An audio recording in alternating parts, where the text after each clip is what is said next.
Ever feel like something is missing, even when things seem fine? It's a common experience, a whisper from within urging us to seek something deeper. Sharma emphasizes that true wealth lies in our soul set, the connection to our deeper purpose.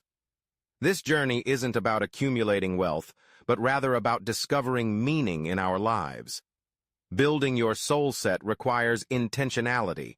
Carve out moments for self-reflection, embrace meditation, and engage in acts of kindness. These practices nurture our inner selves and pave the way for genuine fulfillment. When we cultivate our soul set, we find that richness in spirit translates into a richer life overall. So, if you aspire to enhance both your soul and your material existence, take that first step. Comment Soulset below and join a community dedicated to exploring success in its truest form.